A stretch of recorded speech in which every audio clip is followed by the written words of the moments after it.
मी आपल्या सर्वांचे हार्दिक स्वागत करत आहे.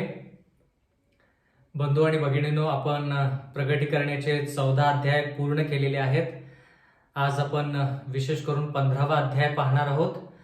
आणि पुन्हा एक वार मी आपल्या सर्वांचे आजचे प्रगटीकरण या मालिकेमध्ये हार्दिक स्वागत करत आहे. प्रियजन हो, आजचा जो संदेश आहे तो संदेश क्रमांक 31 आहे आणि त्या संदेशाचं शीर्षक आहे कृपेचा काळ. कृपेचा काळ. प्रियजन हो, मी सर्वांचे उपकार मानू इच्छितो, कारण की देवाच्या मदतीने आणि तुमच्या सहयोगाने आजपर्यंत आपण ही मालिका सातत्यानं पुढे सुरू ठेवलेली आहे. आणि देवाकडे माझी विनंती आहे की येणाऱ्या काळामध्ये देखील त्याने आम्हाला सहाय्य मदत करावी. आपण प्रार्थनेत असू. स्वर्गातील जिवंत परमेश्वर देवा, आज या समय तू आम्हा सर्वांना तुझं वचन ऐकण्याकरिता एकत्रित केलेलं आहेस म्हणून उपकार मानतो. परमेश्वरा, तुझी योजना जी आहे ती अद्भुत आहे. त्याच्यामध्ये आम्हाला तुझं प्रेम जे आहे ते समजून येत आहे.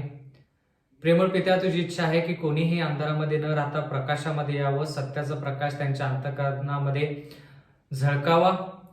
म्हणून परमेश्वरा, तू जे कष्ट घेत आहेस त्याच्याबद्दल आम्ही तुझे उपकार मानतो. मागत आहोत परमेश्वरा की आज आम्ही 15वा अध्याय शिकत असताना तू आम्हाला मार्गदर्शन कर. पवित्र आत्मा नेहमीप्रमाणे परमेश्वरा तू आमच्यावरती पाठव आणि आम्हाला तू ज्ञानाने भर, जेणेकरून परमेश्वरा आम्ही ज्ञान संपन्न होऊन येणाऱ्या काळामध्ये ज्या घटना आमच्यावरती होणार आहेत किंवा येणार आहेत त्याच्यामध्ये आम्ही योग्य तो निर्णय घ्यावा, म्हणून आम्हाला सहाय्य मदत कर. परमेश्वरा, पवित्र आयुष्य जगण्यासाठी, ख्रिस्ती आयुष्य जगण्यासाठी आम्हाला तू सहाय्य मदत कर. इथून पुढची वेळ आमचं सर्वस्व तुझ्या हाती सोपवून देऊन ही नम्र विनंती येशूच्या नावात मागतो, म्हणून तो ऐक. आमेन. बंधू आणि भगिनींनो, प्रगटीकरण याच्या 14व्या अध्यायामध्ये आपण असं पाहिलं की 2 श्वापद जे आहेत ते 2 राष्ट्र आहेत. एक राष्ट्र आहे ते रोमन कॅथलिक मंडळीला दर्शवतं आणि दुसरं राष्ट्र जे आहे ते अमेरिकेला दर्शवतं.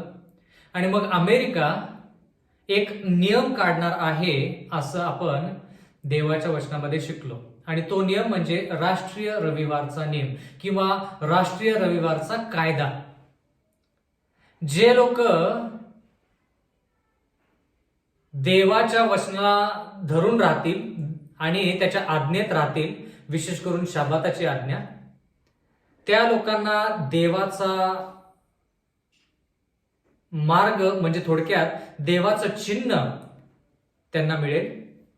आणि जे लोक राष्ट्रीय रविवारच्या नियमाचं पालन करतील त्यांना श्वापदाची खून म्हणजे थोडक्यात विचारानुसार आणि कृती अनुसार जर त्यांनी रविवार हा पवित्र दिवस जर पाळला तर त्यांना सैतानाची खून म्हणजे श्वापदाची खून मिळेल असं आपण शिकलो.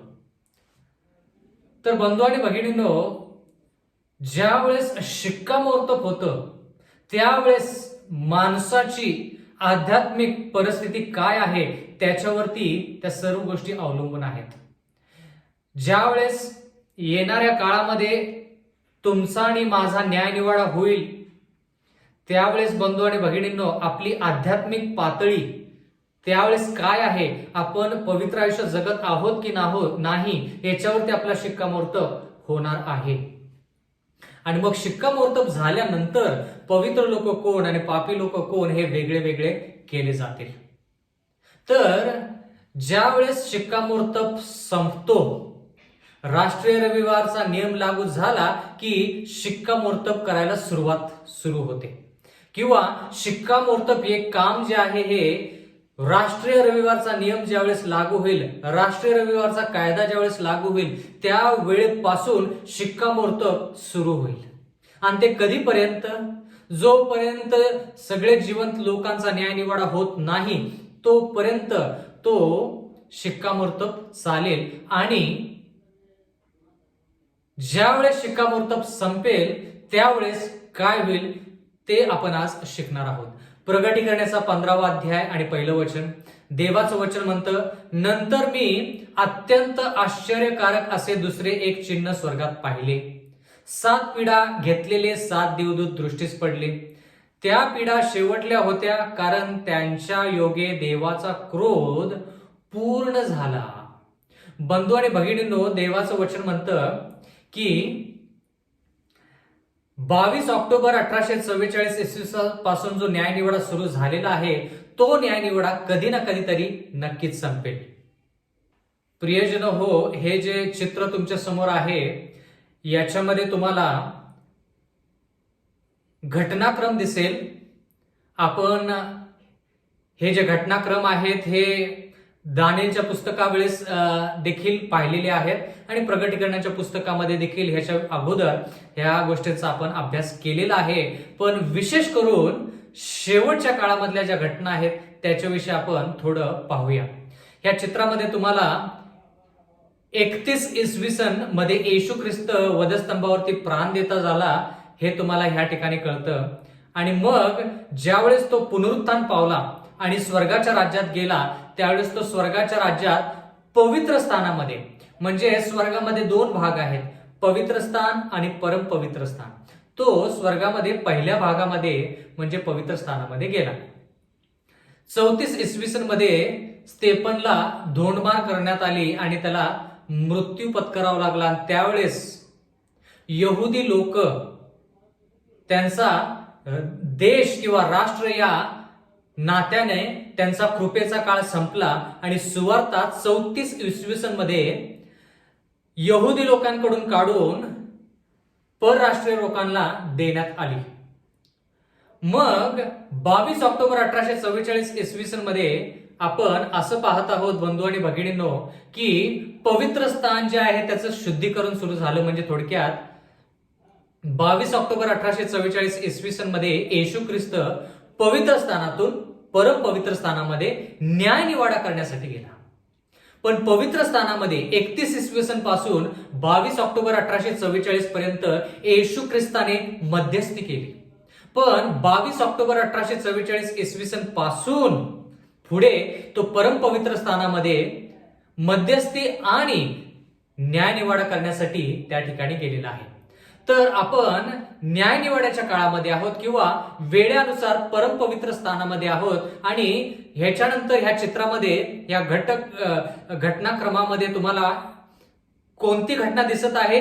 राष्ट्रीय रविवारचा कायदा किंवा नियम ही घटना तुम्हाला ह्या ठिकाणी दिसत आहे.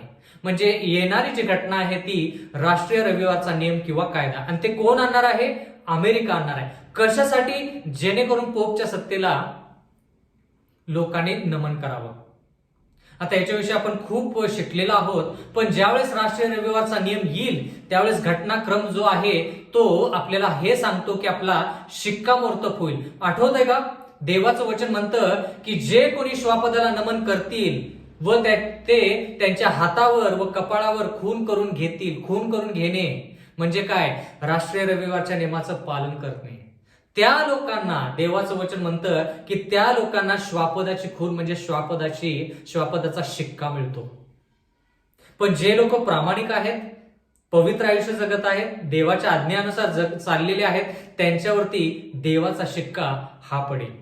म्हणजे राष्ट्रीय रविवारचा कायदा जो आहे त्याच्यानंतर शिक्कामोर्तब करायला सुरुवात होईल. शिक्कामोर्तब व्हायला सुरुवात होईल. पण हा शिक्कामोर्तब कुठपर्यंत चालेल? आता या घटनाक्रमामध्ये तुम्हाला कृपेचा काळाचा अंत असं पाहायला मिळेल ह्या घटनाक्रमामध्ये. तर कृपेचा काळ कधीपर्यंत? जोपर्यंत शिक्कामोर्तब चालू आहे तोपर्यंत कृपेचा काळ संपत नाही.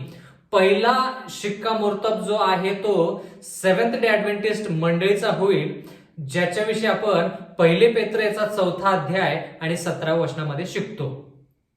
कारण की देवाचं वचन त्या ठिकाणी असं म्हणतं की न्यायनिवाडा जो आहे तो देवाच्या घरापासून सुरू होईल.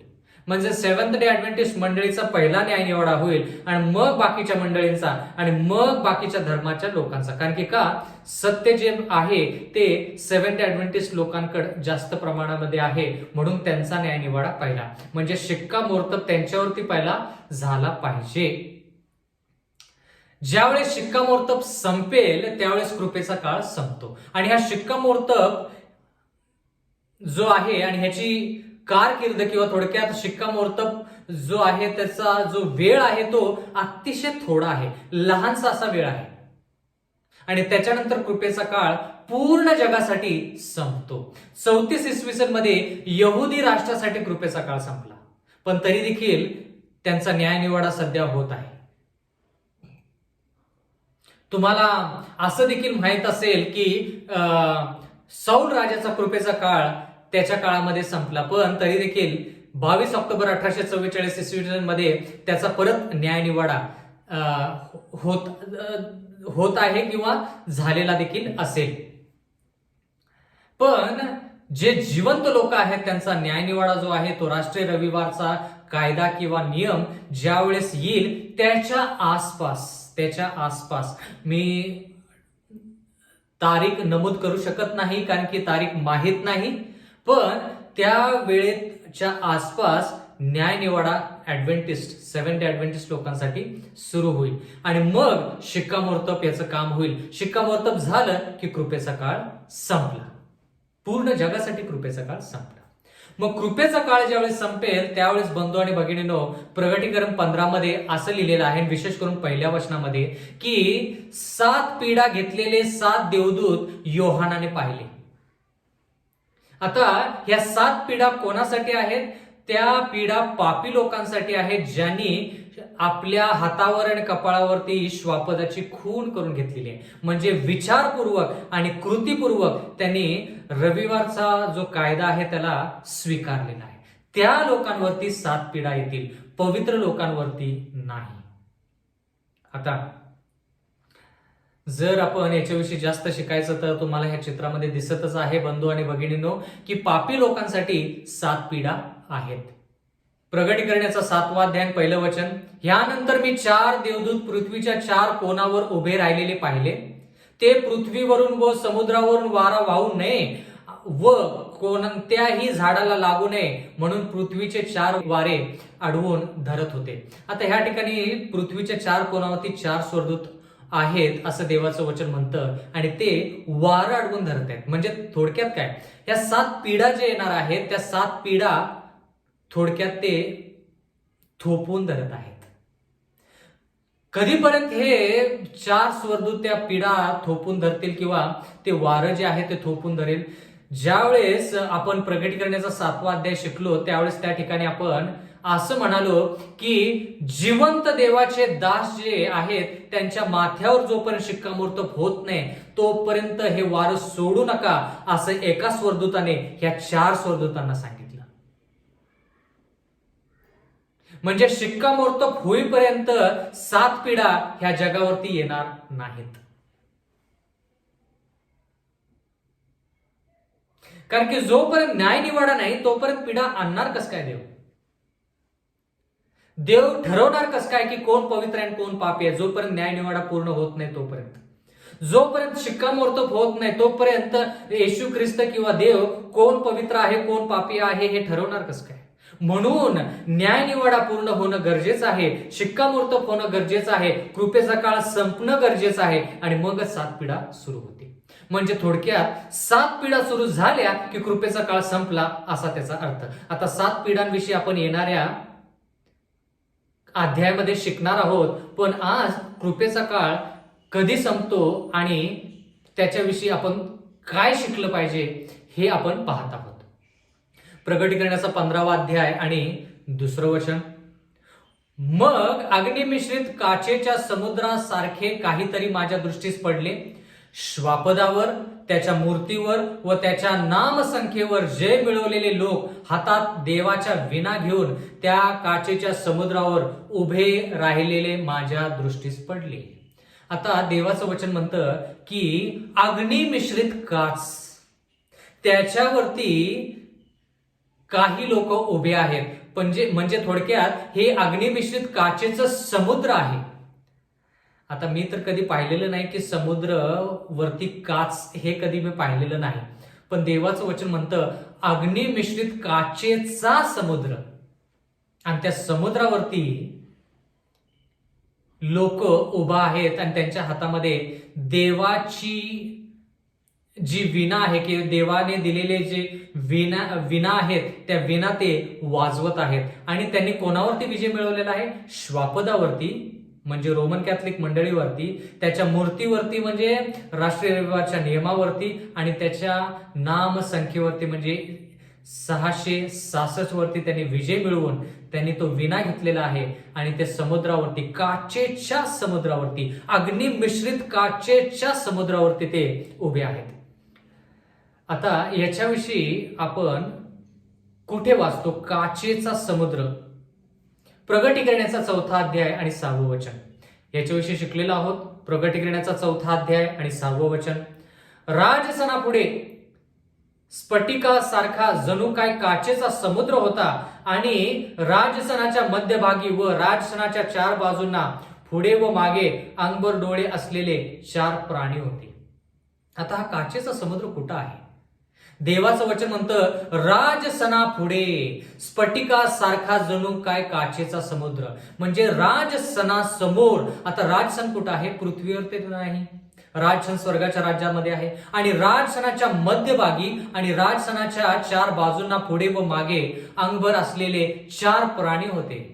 म्हणजे बंधू आणि भगिनींनो, हा काचेचा समुद्र जो वर्णन केलेला आहे ते स्वर्गाच्या राज्यातला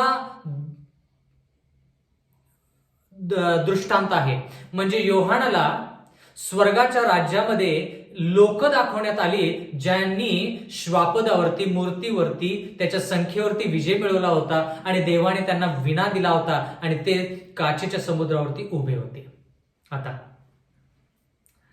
ह्या ठिकाणी लिहिलेलं आहे काचेच्या समुद्रावरती ते उभे होते. आता समुद्रावरती उभे होते याच्यावरून काय तुम्हाला आठवतं का? कधी तुम्ही प्रगटीकरणाच्या पुस्तकाच्या अगोदर समुद्रावरती उभे किंवा समुद्रावरती चालणे ह्या क्रियेविषयी कधी ऐकलेलं आहे का? नक्कीच तुम्ही वाचलेलं असेल. ज्यावेळेस पेत्र समुद्रावरती चालला ती घटना तुम्हाला नक्कीच आठवत असेल. तर पेत्र ज्यावेळेस त्या समुद्रावरून चालला, तर पेत्र त्या समुद्रावरून कोणत्या दृष्टिकोनातून चालला किंवा तो का चालू शकला? बंधू आणि भगिनींनो, जोपर्यंत त्यानं येशू ख्रिस्तावरती विश्वास ठेवला, तो येशू ख्रिस्ताला म्हणाला, येशू ख्रिस्ता, जर तू आहेस तर तू ही मला आज्ञा कर की मी पाण्यावरून चालावं. आणि येशू ख्रिस्तानं त्याला आज्ञा दिली, तो म्हणाला ये. आणि मग पेत्र ज्यावेळेस पाण्यावरून चालत होता त्यावेळेस जोपर्यंत त्याने येशू ख्रिस्ताकडे पाहिलं, त्याच्यावरती विश्वास ठेवला, तोपर्यंत तो पाण्यावरती चालत राहिला. आणि ज्यावेळेस त्यानं विश्वास गमावला किंवा त्याच्यामध्ये आणि येशू ख्रिस्तामध्ये तो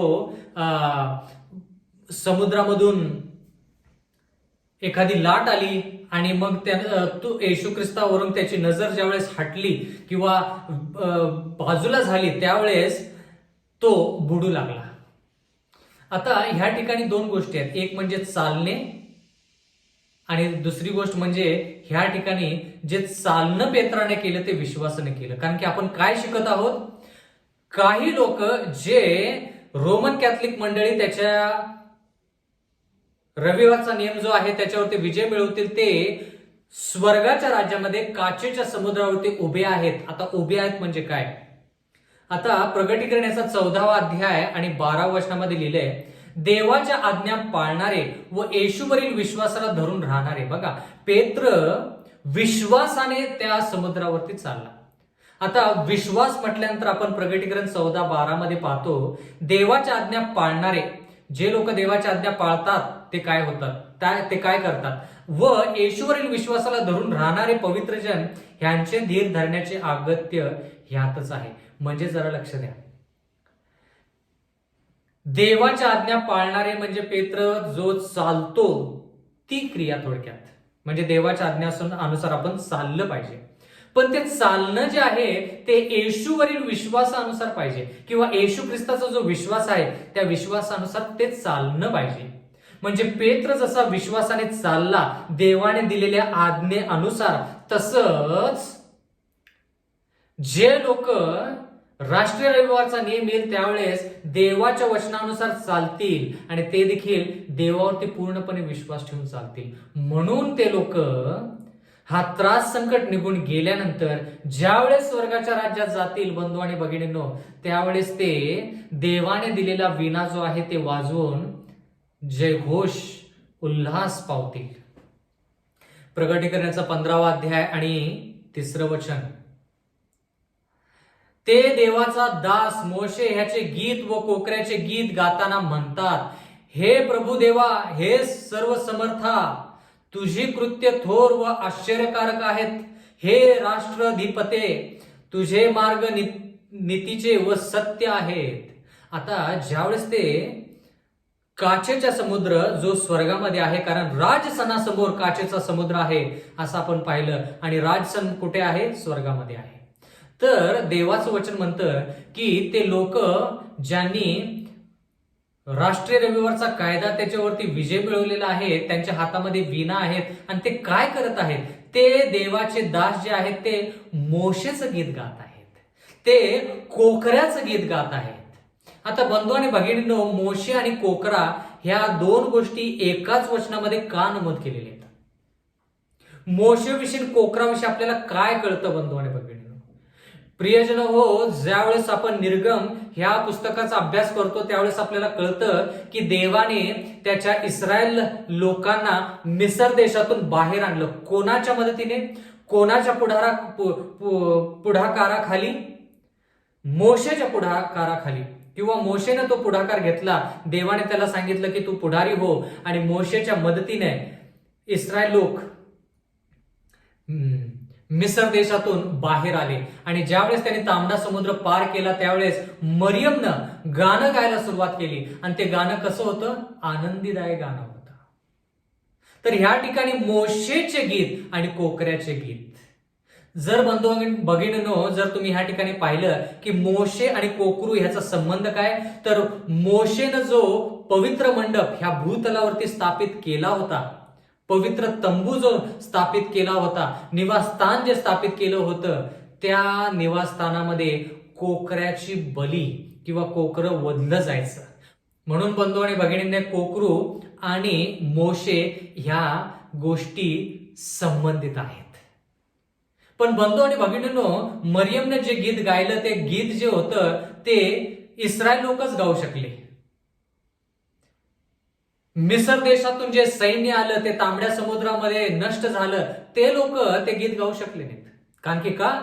जे लोक ते गीत गातात त्यांना एक विशिष्ट अनुभव घडलेला आहे, आणि ते गीत जे आहे कोकऱ्याचं गीत आणि ते मोशेचं गीत जे आहे ते अनुभव घडलेले लोकच गाऊ शकतात. कारण की ते गीत अनुभवाचं गीत आहे. ते बोल जे आहेत त्या गीतामध्ये ते अनुभवाचे बोल आहेत.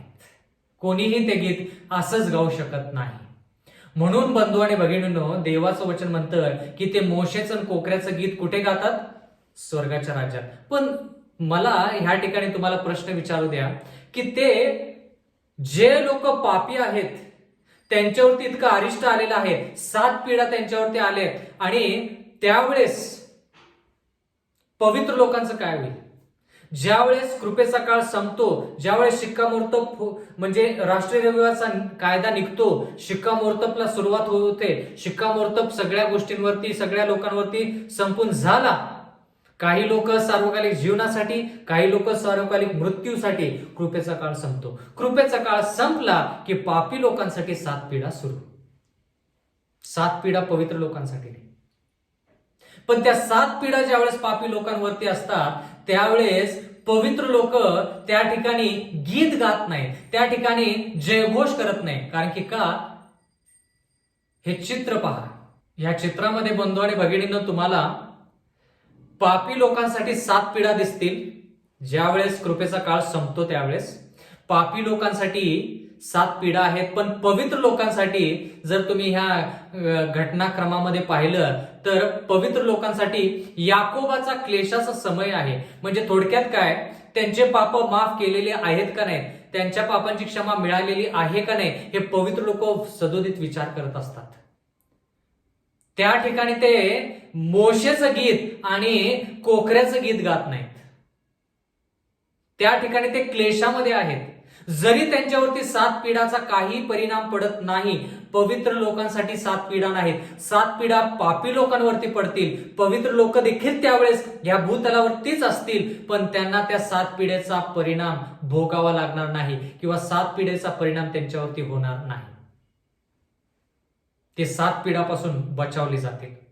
ज्यावेळेस 7 पिढा संपतील, येशू ख्रिस्त येईल, मग येशू ख्रिस्त पवित्र लोकांना स्वर्गाच्या राज्यात घेऊन जाईल, त्यावेळेस त्यांना विना देण्यात येईल आणि त्यावेळेस ते मोशेचं गीत आणि कोकऱ्याचं गीत गातील, त्याच्या अगोदर नाही. म्हणजे त्यावेळेस ते विचार करतील आणि म्हणतील, देवा, या सर्व पिढा, या सर्व त्रास संकटातून, श्वापदाची मूर्ती, राष्ट्रीय रविवारचा कायदा, या सर्व गोष्टीतून तू आम्हाला पार पडण्यासाठी मदत केलीस. विश्वासाने आम्ही तुझ्या संगती राहिलो आणि तू आमच्या संगती विश्वासाने राहिलास, म्हणून आम्ही तुझे जय जयकार करतो. आणि मग ते कोणते शब्द वापरणार आहेत जय जयकार करत असताना स्वर्गाच्या राज्यामध्ये? हे प्रभू देवा, हे सर्व समर्था, तुझी कृत्य थोर व आश्चर्यकारक आहेत. हे राष्ट्राधिपते, तुझे मार्ग नीतीचे व सत्य आहेत. स्वर्गाच्या राज्यात गेल्यानंतर त्या गोष्टी हे करणार आहेत, भूतलावरती असताना नाही. कारण की भूतलावरती असताना पवित्र लोक निर्दयी नसणार आहेत की कोणीतरी पापी मनुष्य त्याच्यावरती 7 पिढा येत आहेत आणि हे लोक गाणं गात आहेत. हे असं नाही होणार. कारण की देव स्वतः म्हणतो की कोणीही पापी मनुष्यावरती अरिष्ट यावं हे देवाला आवडत नाही. देव प्रेमळ आहे. देवाची कदापि इच्छा नाही की कोणालाही त्रास व्हावा. पण लोकांनी जर निवडलेलं आहे की देवाच्या विरोधात जायचं, तर देव ह्या ठिकाणी न्यायी आहे आणि कृपावान पण आहे. प्रगटीकरणाचा 15वा अध्याय 4 वचन, हे प्रभू, तुला कोण भिणार नाही, तुझ्या नावाला कोण महिमा देणार नाही, कारण तूच मात्र पवित्र आहेस आणि तुझी न्यायकृत्य प्रगट झाली आहेत, म्हणून सर्व राष्ट्र तुझ्या समोर येऊन तुला नमन करतील. प्रियजन हो, देवाचं वचन म्हणतं की ज्या वेळेस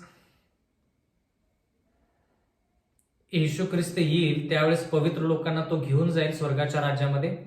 1000 वर्ष पवित्र लोक आणि येशू ख्रिस्त त्या ठिकाणी एक विशिष्ट कार्य पार पाडणार आहेत आणि त्याच्यानंतर 1000 वर्षानंतर नवीन यरुशलेम शहरामधून येशू ख्रिस्त आणि पवित्र लोक परत ह्या भूतलावरती येतील 1000 वर्षानंतर.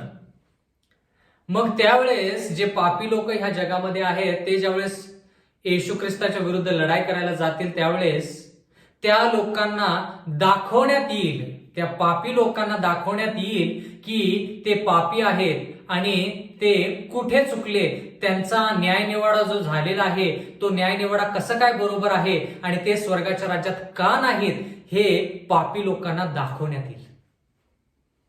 त्या काळासाठी त्यांना पवित्र आत्मा पुरवला जाईल आणि त्या लोकांना कळेल की त्यांनी कोणती चुकी केलेली आहे आणि त्यांचं काय पाप आहे ज्याच्यामुळे ते पवित्र स्थानामध्ये किंवा थोडक्यात स्वर्गाच्या राज्यामध्ये नाहीत.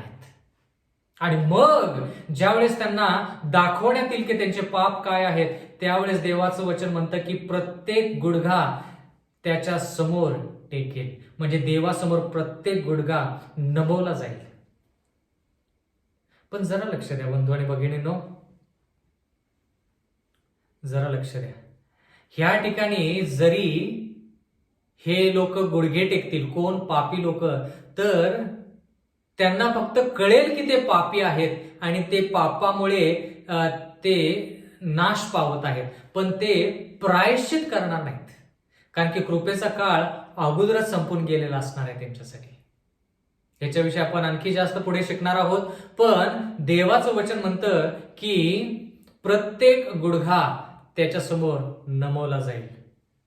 आता बंधू आणि भगिनींनो, प्रगटीकरणाचा 15वा अध्याय आणि 4 वचन, हे प्रभू, तुला कोण भिणार नाही, तुझ्या नावाला कोण महिमा देणार नाही, कारण तूच मात्र पवित्र आहेस आणि तुझी न्यायकृत्य प्रगट झाली आहेत, म्हणून सर्व राष्ट्र तुझ्या समोर येऊन तुला नमन करतील. म्हणजे बंधू आणि भगिनींनो, असा एकही व्यक्ती ह्या भूतलावरती नसेल जो येशू ख्रिस्त ज्यावेळेस यरुशलेम शहरासंती पवित्र लोकांसंती खाली येईल त्यावेळेस तो व्यक्ती नमन करणार नाही असा एकही नसेल, सर्व लोक नमन करतील. प्रियजन हो, महत्वाची वचनं आपण शिकत आहोत आणि ह्या वचनांमध्ये आपल्याला सर्व गोष्टी महत्वाच्या वाटत आहेत. म्हणजे थोडक्यात देवाचं वचन म्हणतं की तुझी न्याय कृत्य प्रगट झालेली आहेत. आता देव न्यायी कसा आहे? देवाने जर कृपेचा काळ अजूनपर्यंत आपला संपवलेला नाही तर त्याचा अर्थ असा की देवाची कृपा अजूनपर्यंत आपल्यावरती आहे. पण एक वेळ अशी येईल की तो कृपेचा काळ संपला आणि त्याच्यानंतर ज्या 7 पिढा असणार त्या 7 पिढामध्ये कृपा नसेल, त्या 7 पिढामध्ये दया नसेल, त्या 7 पिढामध्ये फक्त देवाचा क्रोध असेल.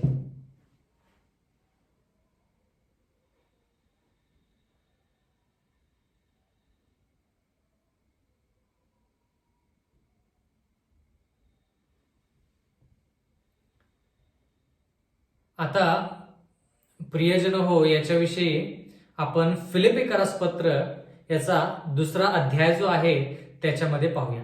फिलिपिकरास पत्र याचा 2रा अध्याय 6व्या वचनापासून आपण सुरू करूया. देवाचं वचन म्हणतं, फिलिपिकरास पत्र याचा 2रा अध्याय 6वं वचन. आपण काय शिकत आहोत की प्रत्येक व्यक्ती त्याच्या समोर नमवला जाईल, देवासमोर प्रत्येक गुडघा टेकेल. फिलिपिकरास पत्रेचा 2रा अध्याय 6वं वचन. तो देवाच्या स्वरूपाचा असूनही देवाच्या बरोबरीचे असणे हा लाभ आहे असे त्याने मानले नाही. येशू ख्रिस्ताविषयी लिहिलेले आहे. येशू ख्रिस्त देवाचा बरोबर म्हणजे पित्याच्या बरोबरीचा असताना देखील त्यानं नम्रता बाळगली. त्यानं देव जो पिता आहे त्याच्याबरोबर बरोबरी केली नाही. ज्यावेळेस येशू ख्रिस्त या भूतलावरती आला त्यावेळेस तो नम्रतेमध्ये त्यानं मानव रूप धारण केले. याच्याविषयी फिलिपिकरास पत्राचा 2रा अध्याय 7वं वचन. तर त्याने स्वतःला रिक्त केले म्हणजे मोकळे केले, म्हणजे मनुष्याच्या प्रतिरूपाचे होऊन दासाचे स्वरूप धारण केले. येशू ख्रिस्त या भूतलावरती असताना बंधू आणि भगिनींनो दासाचं स्वरूप ते घेऊन आला, म्हणजे मनुष्याच्या स्वरूपामध्ये त्यानं येऊन सेवा केली. आपण काय शिकत आहोत की प्रत्येक व्यक्ती येशू ख्रिस्तासमोर का नमवला जाईल किंवा तो नमन का करेल. फिलिपिकरास पत्रेचा 2रा अध्याय 8वं वचन. आणि मनुष्य प्रकृतीचे असे प्रगट होऊन त्याने मरण आणि तेही वधस्तंभावरचे मरण सोसले, इथपर्यंत आज्ञापालन करून त्याने स्वतःला लीन केले. म्हणजे येशू ख्रिस्त त्याच्यामध्ये लीनता, नम्रता आणि तो दासासारखा का होता? कारण की देवाचं वचन म्हणतं की त्यानं विश्वासाने वधस्तंभापर्यंत त्रास संकट सहन केले. देवासंती देव जो पिता आहे त्याच्यासंती तो विश्वासू राहिला. देव जो पिता जो म्हणाला त्या गोष्टी त्याने केल्या. म्हणजे देव जो पिता म्हणाला की येशू ख्रिस्ता तू वधस्तंभावरती प्राण देणार आहेस, तुझे प्राण वधस्तंभावरती जाणार आहेत, तर येशू ख्रिस्तानं विश्वासानं त्या वधस्तंभापर्यंत वाटचाल चालू ठेवली आणि वधस्तंभामध्ये देखील त्यानं येशू ख्रिस्ताने देवाबरोबर विश्वासूपणाने राहिला. म्हणजे येशू ख्रिस्त असं म्हटलं नाही देव जो पित्याला की ठीक आहे, मी जर ह्या लोकांसाठी प्राण देता होणार आहे तर मी निवडतो की कोणत्या प्रकारचा मृत्यू मी घ्यावा, कोणत्या प्रकारचं मरण माझ्यावरती यावं हे तरी कमीत कमी मला निवडू दे देवा. असं येशू ख्रिस्त म्हटला नाही. येशू ख्रिस्त म्हटला की मी जसं जगायचं ते देवा तू मला सांग, माझा मृत्यू कसा व्हावा हे तूच ठरव, तूच नेमून दे, वधस्तंभावरती का आणखी काय. आणि देव जो पिता आहे त्यानं वधस्तंभ येशू ख्रिस्तासाठी ठरवला होता. म्हणून देवाचं वचन म्हणतं की येशू ख्रिस्त मरणापर्यंत विश्वासू राहिला. फिलिपिकरास पत्रेचा 2रा अध्याय 9वं वचन. यामुळे देवाने त्याला अत्युच्च केले आणि सर्व नावापेक्षा जे श्रेष्ठ नाव ते त्याला दिले. म्हणजे येशू ख्रिस्तात का लीन, नम्र आणि दासासारखा होता म्हणून देवाने त्याला उच्च नाव दिले. सर्व नावापेक्षा श्रेष्ठ नाव येशू ख्रिस्ताला देव जो पिता याने दिले. फिलिपिकरास पत्रेचा 2रा अध्याय आणि 10वं वचन. ह्यात हेतू हा की स्वर्गात, पृथ्वीवर व पृथ्वीखाली प्रत्येक गुडघा येशूच्या नावाने टेकला जावा. कळालं का? या सर्व गोष्टी ज्या येशू ख्रिस्तावरती आल्या, लहान बाळ म्हणून जन्माला आल्यापासून वधस्तंभापर्यंत जे त्रास संकट येशू ख्रिस्तावरती आले, त्याच्या मोबदल्यात देव जो पिता याने येशू ख्रिस्ताला सर्वश्रेष्ठ नाव दिलं, जेणेकरून येणाऱ्या काळामध्ये प्रत्येक गुडघा त्याच्या पुढे नमवला जाईल. प्रत्येक गुडघा. म्हणजे थोडक्यात जर येशू ख्रिस्ताने देव जो पिता आहे त्याच्याप्रमाणे केलं नसतं, तर देव जो पिता त्यानं त्याचं येशू ख्रिस्ताचं नाव श्रेष्ठ केलं नसतं आणि प्रत्येक गुडघा त्याच्या समोर नमवला गेला नसता. म्हणजे थोडक्यात देव जो पिता किंवा येशू ख्रिस्त न्यायी आहे. न्यायी आहे. जर आपण त्रास संकटातून जात आहोत तर त्याच्याबद्दलचा मोबदला आपल्याला नक्कीच मिळेल. जर लोक श्वापदाला नमन करतील, राष्ट्रीय रविवारचा कायदा स्वीकारतील, तर त्यांना त्यांचं प्रतिफळ नक्कीच मिळेल. कारण की देव न्यायी आहे. म्हणून देवाचं वचन म्हणतं की ते तुझी कृत्य न्यायी आहेत. कारण की येशू ख्रिस्तानं जो त्रास संकट सहन केला, त्याच्यामुळे येशू ख्रिस्ताला सर्वश्रेष्ठ नाव मिळालं. आणि त्याच्यामुळे देवाचं वचन म्हणतं की पृथ्वीवर, स्वर्गामध्ये, पृथ्वीखाली प्रत्येक गुडघा त्याच्या नावाने टेकेल. म्हणजे जगामध्ये कोणताही व्यक्ती असा नसेल जो येशू ख्रिस्तासमोर नमवला जाणार नाही. प्रत्येक व्यक्ती येशू ख्रिस्तासमोर नमवेल किंवा नमवला जाईल. फिलिप्पियरास पत्राचा 2 अध्याय आणि 11 वचन. आणि देवपित्याच्या गौरवासाठी प्रत्येक जिभेने येशू ख्रिस्त हा प्रभू आहे असे कबूल करावे. बघा, म्हणजे थोडक्यात येशू ख्रिस्त ज्यावेळेस येईल पूर्ण वैभवाने, त्यावेळेस पापी लोक ह्या ठिकाणी मृत्युमुखी पडतील, पूर्णपणे भस्म नाही होणार, पण मृत्युमुखी पडतील आणि पवित्र लोक स्वर्गाच्या राज्यात जातील. 1000 वर्ष स्वर्गाच्या राज्यात असतील आणि मग नवीन यरुशलेम शहर, येशू ख्रिस्ताने पवित्र लोक त्या शहरामधून खाली येतील, शहरासह खाली येतील.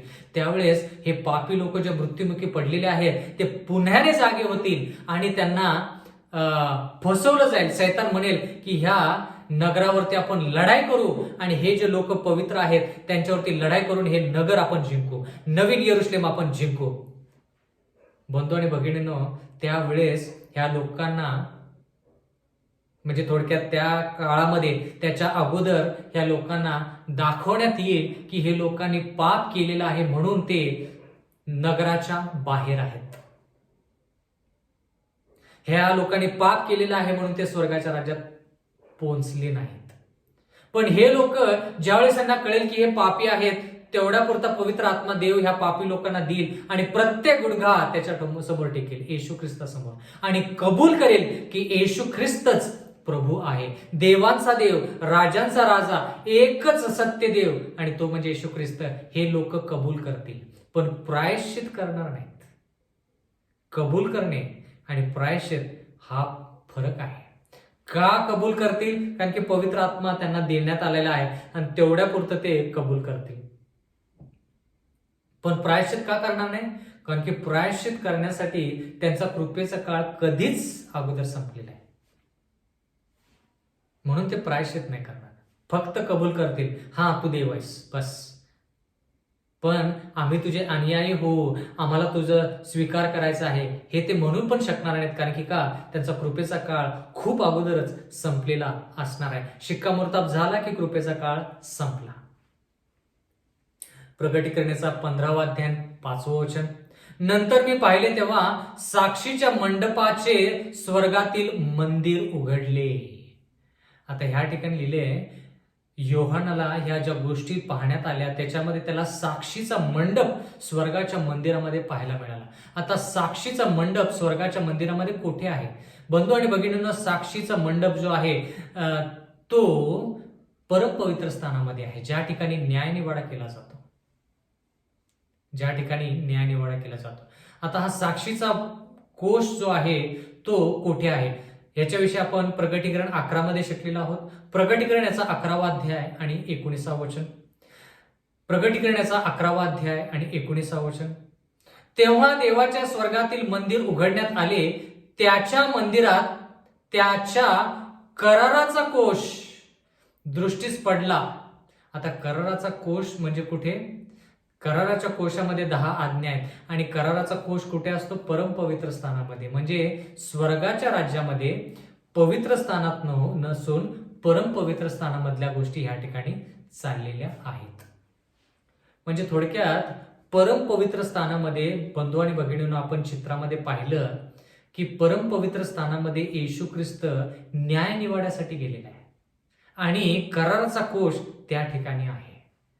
म्हणजे स्वर्गाच्या राज्यामध्ये 22 ऑक्टोबर 1844 इसवी सन मध्ये येशू ख्रिस्त परमपवित्र स्थानामध्ये न्याय निवाडा करण्यासाठी गेलेला आहे आणि त्या परमपवित्र स्थानामध्ये कराराचा कोश आहे किंवा साक्षीचा मंडप त्या ठिकाणी आहे. आता जरी त्या ठिकाणी न्याय निवाडा सुरू असला तरी देखील बंधू आणि भगिनींनो, देवाचं वचन म्हणतं की देव न्यायी आहे. आता न्यायी कसा आहे? जरी न्याय निवाडा स्वर्गाच्या राज्यामध्ये चालू असला तरी देखील बंधू आणि भगिनींनो, न्याय निवाडा संपला की कृपेचा काळ संपला. कृपेचा काळ संपला की 7 पिढा ह्या भूतलावरती सुरू. म्हणजे 7 पिढाद्वारे, जरा लक्ष द्या, 7 पिढा ज्यावेळेस पापी लोकांवरती येतील त्याद्वारे देव पूर्ण जगाला दाखवून देत आहे की तो न्यायी आहे. कळालं का? आता स्वर्गाच्या राज्यामध्ये न्याय निवाडा सुरू आहे, तो भाग 1 आहे. पण न्याय निवाडा स्वर्गाच्या राज्यात संपला की कृपेचा काळ संपला. पण देव भूतलावरच्या लोकांना हे दाखवून देणार आहे की तो न्यायी आहे. कसं? 7 पिढा आणून. प्रकटीकरणाचा 15वा अध्याय आणि 6वं वचन. आणि स्वच्छ व तेजस्वी तागाची वस्त्रे परिधान केलेले व छातीवरून सोन्याचा पट्टा बांधलेले असे 7 पिढा घेतलेले ते 7 देवदूत त्या मंदिरातून निघाले. कोणत्या मंदिरातून निघाले? स्वर्गाच्या मंदिरातून निघाले. म्हणजे थोडक्यात काय? ज्या वेळेस येशू ख्रिस्त मध्यस्थी करायचा थांबवेल, ज्या वेळेस कृपेचा काळ संपेल, त्यावेळेस या 7 पिढा ज्या आहेत त्या 7 पिढा घेऊन ते स्वर्गदूत त्या मंदिरातून निघतील, असं देवाचं वचन म्हणतं. प्रकटीकरणाचा 15वा अध्याय आणि 7वं वचन. त्या 4 प्राण्यांपैकी एकाने युगानयुग जिवंत असणाऱ्या देवाच्या क्रोधाने भरलेल्या सोन्याच्या 7 वाट्या त्या 7 देवदूतांना दिल्या. प्रियजन हो, ह्या ठिकाणी असं लिहिलेलं आहे की 4 प्राण्यांपैकी एक जो प्राणी आहे तो काय करेल? देवाच्या क्रोधाने भरलेल्या सोन्याच्या ज्या 7 वाट्या आहेत त्या 7 वाट्या 7 स्वर्गदूतांना दिल्या आणि म्हणेल की पृथ्वीवरती जाऊन त्या तुम्ही ओता. प्रकटीकरणाचा 15वा अध्याय आणि 8वं वचन. तेव्हा देवाचे तेज व पराक्रम ह्यापासून निघालेल्या धुराने मंदिर भरून गेले. आता जरा लक्ष द्या, देवाचं वचन म्हणतं की तेव्हा देवाचे तेज व पराक्रम ह्यापासून निघालेल्या धुराने मंदिर भरून गेले आणि त्या 7 देवदूतांच्या 7 पिढा संपेपर्यंत कोणालाही मंदिरात जाता आले नाही. टप्प्याटप्प्याने शिकायचं. येशू ख्रिस्त परमपवित्र स्थानामध्ये 22 ऑक्टोबर 1844 इसवी सन मध्ये मध्यस्थी आणि न्याय निवाडा करण्यासाठी गेलेला आहे. सध्या तो स्वर्गामध्ये दुसऱ्या भागामध्ये म्हणजे परमपवित्र स्थानामध्ये आहे. जर आपण जुन्या कराराचा विचार केला तर मोशेने जो निवास मंडप बांधला होता त्याच्यामध्ये देवाचं वचन असं सांगतं की महायाजक जो आहे तो परमपवित्र स्थानामध्ये न्याय निवाडा करण्यासाठी जायचा.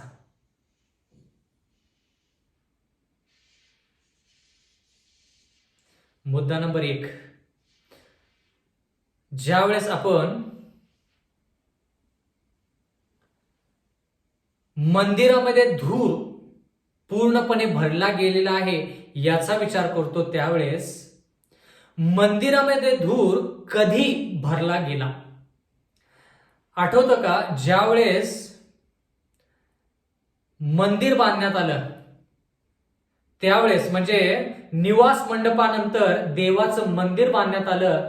त्यावेळेस ते मंदिर जे आहे त्या मंदिराचं उद्घाटन ज्यावेळेस करण्यात आलं त्यावेळेस देवाचं वचन म्हणतं की ते मंदिर जे आहे ते देवाच्या कृपेने, देवाच्या धुराने पूर्णपणे भरलं. म्हणजे देवाने त्या ठिकाणी मी अस्तित्वात, म्हणजे थोडक्यात मी त्या ठिकाणी वास्तव्य करत आहे असं त्या मंदिरामध्ये पूर्णपणे धूर आणून दाखवलं.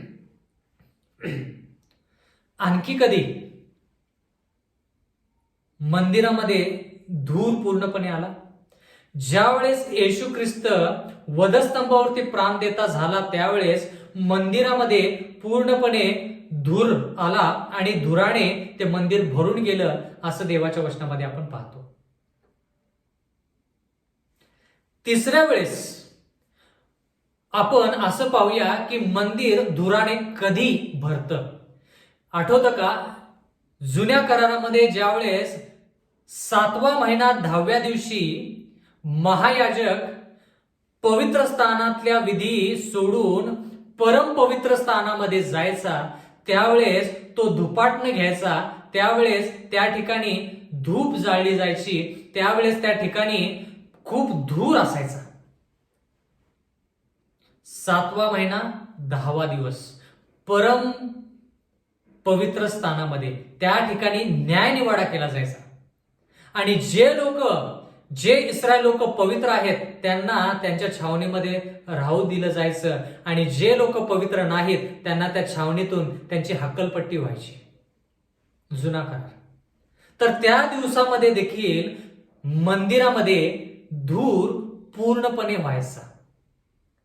एक, ज्यावेळेस मंदिर बांधण्यात आलं यरुशलेममध्ये, त्यावेळेस ज्यावेळेस त्या मंदिराचं उद्घाटन करण्यात आलं त्यावेळेस ते मंदिर पूर्णपणे धुराने भरून गेलं. म्हणजे देवाने त्या लोकांना दाखवलं की त्याचं वास्तव्य त्या मंदिरामध्ये आहे. तो एक भाग. दुसऱ्या वेळ ज्या ठिकाणी आपण असं पाहतो की देवाचं मंदिर जे आहे ते धुरानं भरून गेलं, ते कधी? ज्यावेळेस येशू ख्रिस्त वधस्तंभावरती प्राण देता झाला त्यावेळेस धुराने ते यरुशलेम मधलं जे मंदिर होतं ते धुराने भरून गेलं. तिसऱ्या वेळेस आपण कुठे पाहतो? ज्यावेळेस बंधू आणि भगिनींनो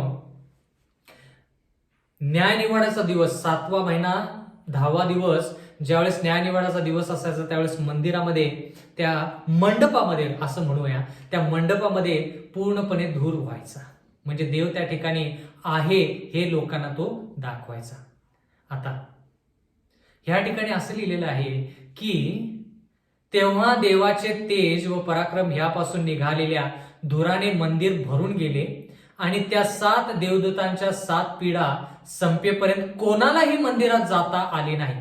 कोणताही व्यक्ती त्या मंदिरात जाऊ शकला नाही. पण 7वा महिना 10वा दिवस महायाजक त्या मंदिरामध्ये गेला होता, त्या मंडपामध्ये, त्या परमपवित्र स्थानामध्ये गेला होता न्यायनिवाडा करण्यासाठी. पण ह्या ठिकाणी लिहिलेलं आहे की जोपर्यंत धूर त्या मंदिरामध्ये आहे, 7 देवदूत त्यांच्या 7 पिढा जोपर्यंत संपत नाहीत तोपर्यंत कोणताही व्यक्ती त्या मंदिरामध्ये जाऊ शकत नाही.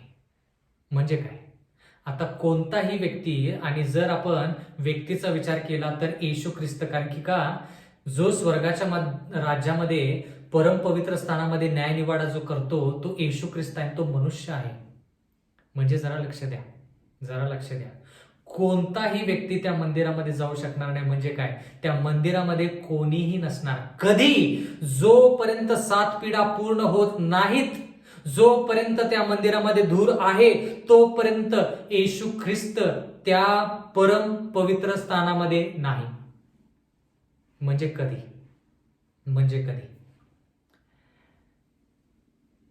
22 ऑक्टोबर 1844 इसवी सन मध्ये येशू ख्रिस्त परम पवित्र स्थानामध्ये गेला. तो न्यायनिवाडा करत आहे, मध्यस्थी करत आहे. राष्ट्रीय रविवारचा नियम येईल त्यावेळेस जीवित लोकांचा न्यायनिवाडा त्या काळामध्ये सुरू होईल. शिक्कामोर्तब होईल, कृपेचा काळ संपेल. कृपेचा काळ संपला की बंधू आणि भगिनींनो, येशू ख्रिस्त जो आहे तो मध्यस्थी करायचं थांबवतो. कृपेचा काळ संपला की न्यायनिवाडा संपला, येशू ख्रिस्ताचं काम महायाजक ह्या नात्याने संपलं. आणि मग येशू ख्रिस्त म्हणतो की 7 देवदूत जे आहेत ते काय करतील, आता 7 पिढा ह्या पापी लोकांवरती ओततील. आणि मंदिरामध्ये धूर येतो. आणि मंदिरामध्ये धूर कधी येतो, ज्यावेळेस 7 पिढा चालू असतात ह्या भूतलावरती, त्यावेळेस त्या ठिकाणी मंदिरामध्ये धूर येतो आणि त्यामध्ये कोणालाही जाता येत नाही. का? कारण की कृपेचा काळ संपलेला आहे. येशू ख्रिस्तही त्या ठिकाणी नाही. मध्यस्थी करण्यासाठी येशू ख्रिस्त नाही. कारण की का? कृपेचा काळ संपलेला आहे, तर मध्यस्थी कशासाठी? कृपेचा काळ संपलेला आहे तर त्या ठिकाणी न्यायनिवाडा संपलेला आहे. म्हणून येशू ख्रिस्त देखील त्या ठिकाणी त्यावेळेस त्या ठिकाणी नसणार. म्हणून बंधू आणि भगिनींनो, तेव्हा देवाचे तेज व पराक्रम ह्यापासून निघालेल्या धुराने मंदिर भरून गेले आणि त्या 7 देवदूतांच्या 7 पिढा संपेपर्यंत कोणालाही मंदिरात जाता आले नाही. म्हणजे येशू ख्रिस्त देखील मध्यस्थी त्यानं केली नाही. म्हणजे कृपेचा काळ संपला की पवित्र लोक जे आहेत त्यांना पवित्र आयुष्य येशू ख्रिस्त मध्यस्थी करत नसताना पवित्र आयुष्य जगायचं आहे. कृपेचा काळ संपला, येशू ख्रिस्ताची मध्यस्थी संपली. आता येशू ख्रिस्त सध्या मध्यस्थी करत आहे, आपण कृपेच्या काळामध्ये आहोत. म्हणून आज आपण पाप केलं तर लगेच येशू ख्रिस्ताकडे आपण जाऊ शकतो. पण एकदा न्यायनिवाडा संपला, कृपेचा काळ संपला, तर जो पवित्र तो पवित्रच असो, जो मलिन तो मलिनच असो, जो नीतिमान आहे तो नीतिमानच राहो, जो अनितिमान आहे तो अनितिमान गोष्टीमध्येच पुढे राहो. कृपेचा काळ संपला. म्हणजे पवित्र लोक त्या 7 पिढा ज्यावेळेस पापी लोकांवरती येतील त्यावेळेस ते पवित्र लोक जे आहेत त्याच काळामध्ये ते लोक येशू ख्रिस्त मध्यस्थी करत नसताना पवित्र आयुष्य जगतील. फार फार ते पवित्रता जी आहे ती फार उच्च अशी पवित्रता आहे बंधू आणि भगिनींनो. म्हणजे मनुष्याच्या इतिहासामध्ये तशी कधी घटना घडली नाही. ज्यावेळेस पाप या जगात आलं त्यावेळेस पासून येशू ख्रिस्त मध्यस्थी करत आहे. आदामापासून येशू ख्रिस्त मध्यस्थी करत आहे. पण ज्यावेळेस कृपेचा काळ संपल, न्यायनिवाडा संपला, शिक्कामोर्तब झाला, कृपेचा काळ संपला, 7 पिढा पापी लोकांसाठी, पवित्र लोकांसाठी याकोबाचा काळ. म्हणजे काय? देवा आमचे पाप माफ झालेत का नाही? मध्यस्थी कोणी नाही. प्रियजन हो, ह्या गोष्टी ज्या आहेत ह्या फार फार महत्वाच्या आहेत. आणि म्हणून ज्यावेळेस ह्या सर्व अनुभवातून लोक जातील आणि स्वर्गाच्या राज्यामध्ये जातील त्यावेळेस ह्या सर्व गोष्टी आठवून की त्यांनी श्वापदावरती विजय मिळवला, त्रास संकटामध्ये देखील त्यांनी विश्वासाने येशू ख्रिस्ताची सेवा केली, या सर्व गोष्टी आठवून मग ते देवाची स्तुती करत वीणा वाजवून ते गीत गातील. म्हणजे गीत गाण्याची क्रिया जी आहे ती स्वर्गामध्ये आहे. कोणती गोष्ट आठवून? भूतलावरती काय अनुभव घडला त्या गोष्टी आठवून ते लोक वीणा वाजून त्या ठिकाणी स्वर्गाच्या राज्यामध्ये काचेच्या समुद्रावरती मोशेचं आणि कोकऱ्याचं गीत गाणार आहेत. आणि ते गीत बाकी कोणालाही येणार नाही. ते गीत कोणालाही गाता येणार नाही. फक्त ज्या लोकांना श्वापद त्याच्या मूर्तीवरती त्याच्या संख्येवरती विजय मिळवता आलेला आहे त्याच लोकांना फक्त ते गीत गाता येईल. कारण की ते गीत जे आहे ते अनुभवाचे गीत आहे. आणि ते गीत जे गातील ते गीत फक्त तोंडातून नाही तर अंतकरणातून आणि अनुभवातून ते गीत गाणार आहेत. बंधू आणि भगिनींनो, देवाचं वचन म्हणतं की देव जो आहे तो न्यायी आहे. आणि हा कृपेचा काळ लोकांसाठी कधी संपेल काही सांगता येत नाही. बंधू आणि भगिनींनो, नोहाच्या काळाचा जर विचार केला तर त्यांचा कृपेचा काळ ज्यावेळेस त्यांना संपला त्यावेळेस त्यांना कळालं नाही. म्हणून ज्यावेळेस महापूर आला, जलप्रवाह वाहला, जलप्रवाह म्हणजे पाणी आणि पूर त्या ठिकाणी आला त्यावेळेस ते लोक झाजेकडे पळत होते, तारवाकडे पळत होते. कारण की त्यांना वाटलं की अजून देखील त्यांचा कृपेचा काळ जणू काय संपलेला नाही. पण त्यांचा कृपेचा काळ पाऊस पडायच्या अगोदर 7 दिवस संपलेला होता. म्हणून आपली आशा एकच आहे की आपण सातत्याने दररोज येशू ख्रिस्तामध्ये राहणं आणि राष्ट्रीय रविवारचा नियम जो येणार आहे त्याची आपण तयारी केली पाहिजे. नियम येऊपर्यंत वाट पाहू नका. आज जर तुम्ही ख्रिस्तामध्ये आहात तर तुम्ही सुरक्षित आहात. म्हणून माझी कळकळीची नागराची विनंती, प्रियजन हो, जेवढं जमेल तेवढं वेळ जो आहे तो ख्रिस्तासंती आपण घालवूया. जैविक गोष्टीकडे लक्ष न देता आपण देवाच्या सानिध्यामध्ये राहूया, जेणेकरून आपण आत्तापासूनच जर ख्रिस्ताचा अनुभव करून घेतला तर ज्यावेळेस याकोबाचा संकटाचा काळ आपल्यावरती येईल किंवा त्रास संकट आपल्यावरती येईल, त्यावेळेस देखील आपण येशू ख्रिस्तासंती राहू.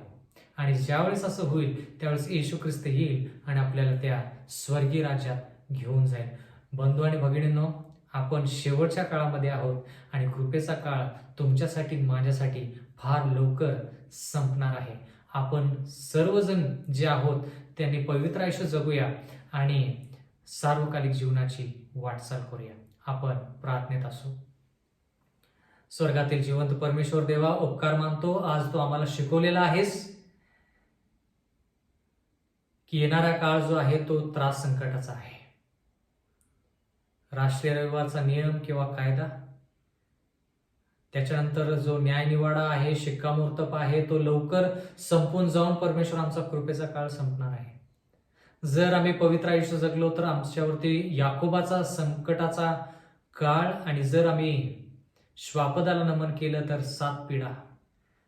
म्हणून मागत आहोत परमेश्वरा की तू आम्हा सर्वांना आत्तापासूनच विश्वासावर राहण्यासाठी सहाय्य मदत कर, जेणेकरून येशू ख्रिस्त आमची मध्यस्थी करत नसताना, कृपेचा काळ संपल्यानंतर येशू ख्रिस्त आमची मध्यस्थी करणं थांबवलेलं असताना त्या काळामध्ये देखील आम्ही पवित्र आयुष्य जगावं असं होऊ दे. प्रेमळ पित्या, जितकी लोक हे वचन ऐकतील त्यांनी ते वचन आत्मसात करावं आणि त्या ह्या वचनानुसार चालावं. कोणाचाही नाश होऊ नये तर सर्वांना सार्वकालिक जीवन मिळावं असं होऊ दे. नम्र विनंती येशूच्या नावात मागतो, म्हणून तो ऐक. आमेन.